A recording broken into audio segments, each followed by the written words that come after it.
इंडस्मार्ट application को आम mobile खोजा देखो इंडियन बैंक लोगो सहित अच्छी इंडस्मार्ट ताको आम टच करवा टच कलापर ता ओपन हे ओपन है देखो लिखाई लॉगिन विथ एमपिन ता ऊपर आम टच करवा टच कलापर आम सेट कर एमपिन ए एंट्री करवा एंट्री कलापर देख ऑटोमेटिक से लॉगिन हो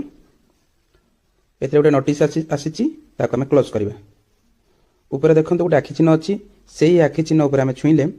आम अकाउंट रे बैलेंस आमको शो कर आउ थे से आखि चिन्ह उपर आम छुईबा जदि से बैलेंसटा पुणी थे लुचिज आउ अकाउंट डिटेल जानवा हेले अकाउंट डिटेल अच्छी यही अकाउंट डिटेल उपर आम टच करवा ए गोटे ऑप्शन अच्छी शो बैलेंस तारी उपर आम जदि टच करवा आम अकाउंटर बैलेंस शो कर अकाउंट डिटेल जानवा हेले अकाउंट उपर आउ थे टच करवा एथिरे आमे अकाउंट नंबर ना CIF number IFSC code branch name पाई परिबा तळे देखंतु व्यू स्टेटमेंट अछि ता ऊपर टच करबा एथिरे आमे 30 टी रिसेंट ट्रांजैक्शन पाई परिबा पुनी थरे पूर्व स्क्रीन को जिवा पई ऊपर थिबा तीर चिन्ह को छुईबा देखंतु एथिरे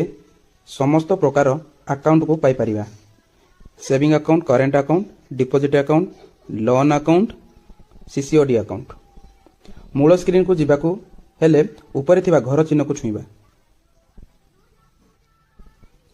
पुणी थे आम पलि आसलु मूल स्क्रीन को एतिकी थिला आजिर वीडियो थैंक यू।